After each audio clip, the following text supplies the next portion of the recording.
Okay, so I'm talking to Jeannette Littlemore today. Hi. Hello. And we're going to talk mainly about metaphor, because that's what you were talking about this today here at the JALT conference. But before we talk about that, could you tell us a little bit about how you started off in English teaching? Yeah, sure. I did a degree in European Studies, and like many people, I suppose, I wasn't sure what I was going to do next.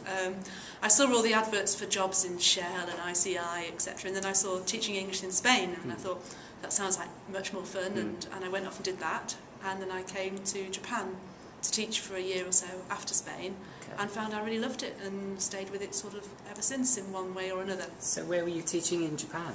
In Saitama, just north of Tokyo. I was teaching for the Shane School of English, and we were teaching in different schools every day, and it was quite a lot. It was a lot of teaching, but very good way of getting a lot of experience very quickly, and good fun.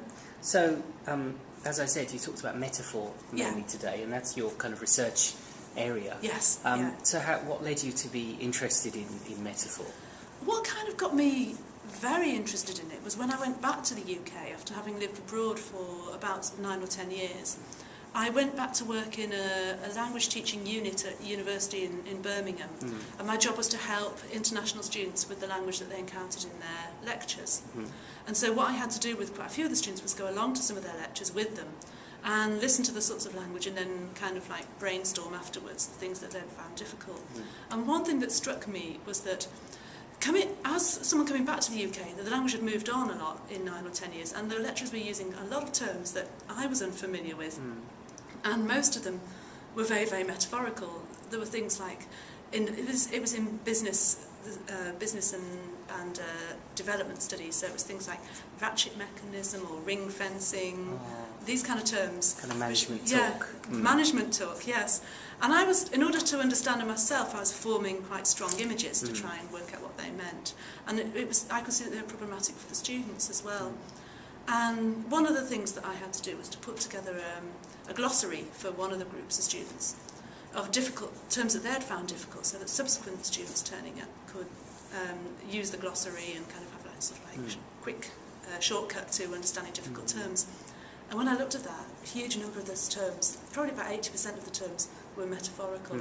So that was really what got me into it. Me, myself, having problems, and the students having problems with metaphor.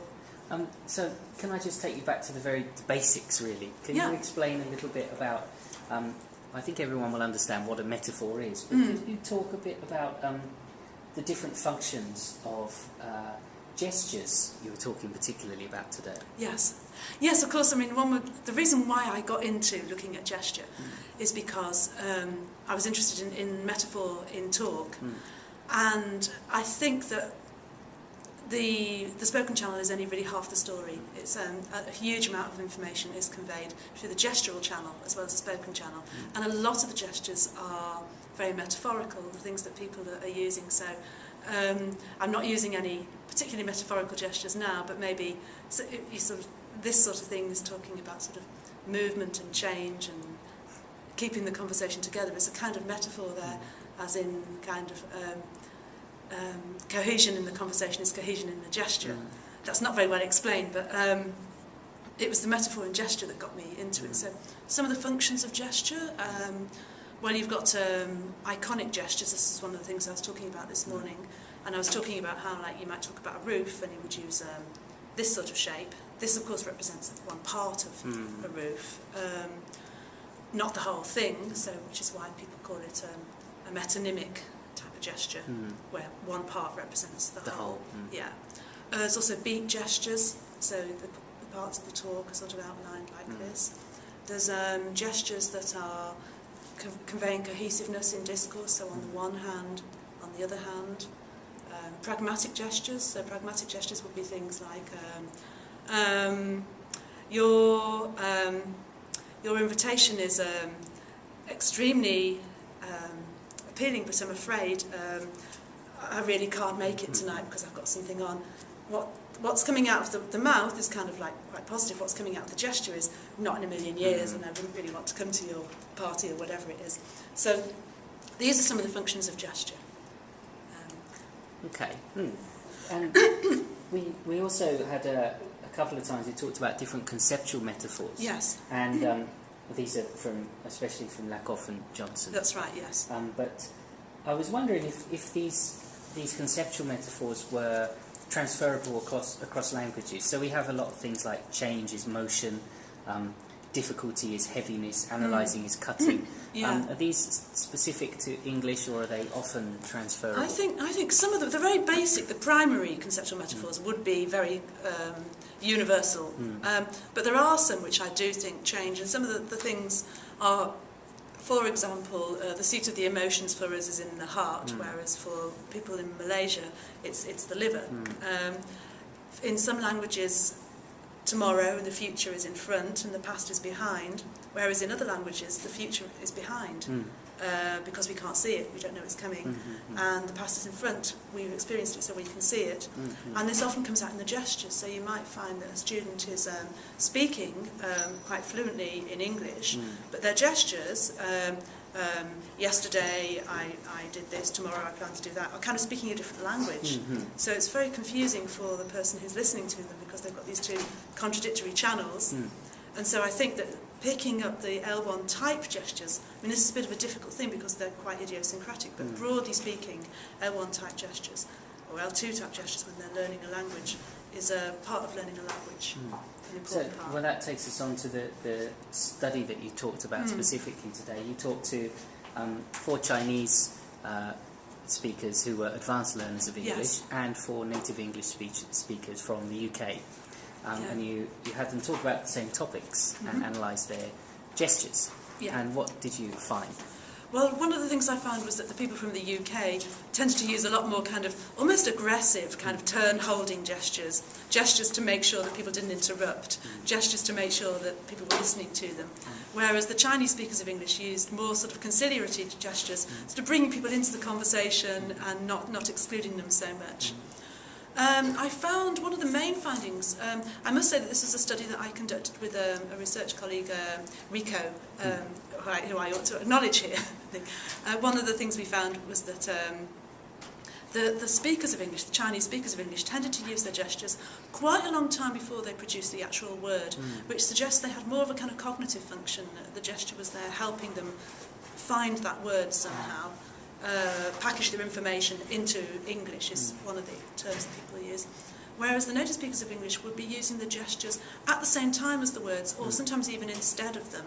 So we have an example of one guy, he's talking about his roommate, for whom he had a lot of respect, but he was a little bit, and he uses this gesture. And that gesture conveys an awful lot. I mean, it conveys that he was perhaps a bit square, a bit stiff, a bit rigid in his ways. But it's also like using the gesture rather than the words kind of mitigates it a little bit and makes him sound less critical than if he'd used the actual words. So that was one of the differences. Also, differences in terms of the conceptual metaphors reflected in the gestures. With the Chinese speakers, sometimes they were talking about the past as being in front with the gesture, and things that are yet to come were in the past. Also, there's a conceptual metaphor that we have in English where things go from left to right, so on the one hand and then on the other hand. Whereas in Chinese it can be the other way round. You can have on the one hand, on the other hand. And that came out in the gestures as well. The Chinese speakers of English would tend to be going from right to left, back to front. Also emotions were in the heart, but also so was rational thought. That was in the heart as well. Whereas for the English speakers it was in the head. So probably they're the main findings. Do you think some of these differences were, of course it's difficult to separate them, but do you think some of them are cultural differences and some of them are more purely language related?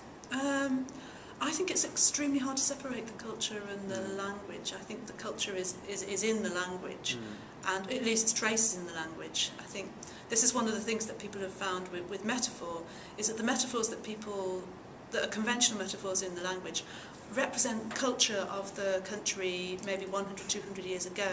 It takes them a while to become crystallised and conventionalised within the language. So I suppose really that the gestural metaphors are kind of like yesterday's culture being manifested. Well, how about English then, which is such an enormously widespread and diverse native speaker alone, native speakers alone, but non-native speakers too. How do you think that will? What's the impact of that? I think that you have different speakers of English from around the world with an overlapping set of gestures, but also their own gestures that go with those particular places, and also idiosyncratic gestures as well. I think there's a bit of a decline there. I think you can't say that everybody who speaks English uses this set of gestures, therefore you need to learn them, which is a problem for teachers because there isn't a kind of closed set that you can easily identify. Well, I think that leads us on to sort of the final section then. So what are the implications for teachers and for learners, do you think? Well, I think for learners, it's important for them to be aware of if they are using gestures that are very sort of like, they've got a kind of L1 gestural accent, if they kind of speak a different language in their gesture from what they're speaking with their words. That's something to be a bit aware of. Attending to the gestures that people use when they watch films, when they watch their teacher, etc. I think is important. For teachers, I think it's important that we're aware of the gestures that we ourselves use. Looking at the students' gestures for clues as to kind of what's going on in their minds. If they're using these kind of, some of the things I've shown in my studies that when students are trying to think of an abstract noun, there's a lot of this goes on ages before they actually say it. So maybe that's a clue that we could perhaps help them out with it or give them some clues. One thing you mentioned I thought was very interesting was that teachers who use more gestures are perceived as better teachers by Apparently, students. yes. Is that also across different cultures? Or? That's only one study that's looked at that, and I think it was teachers working in Japan, but I'm not 100% sure. No. Well, it's certainly commonsensical kind of feeling to it. So yes, it's believable. Yeah. You can see that, but then again, there's the other slight potential problem that maybe it might make things too easy for the students if they just have to watch the gestures, they don't have to understand the language. But generally, it is a positive. It's a useful thing for us to bear in mind. So, final question.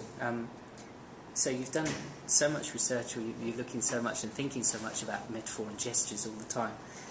Does it make you feel so horribly self-conscious when you talk? I'm always self-conscious when I talk. It makes me perhaps notice metaphors too much.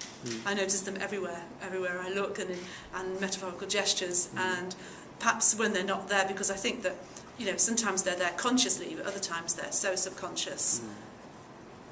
That if you said to people afterwards, this is something I've noticed in my studies when I've said, oh look, did you know you were using this gesture and this is perhaps what it means, they're usually completely surprised and people didn't know that they were actually doing that and they were using that gesture. So yeah, it makes me very aware, but as far as being self-conscious, nothing changes that. Well, thank you, Jeannette. It was lovely to talk to you. No, thank you. Thank you very much. Thanks.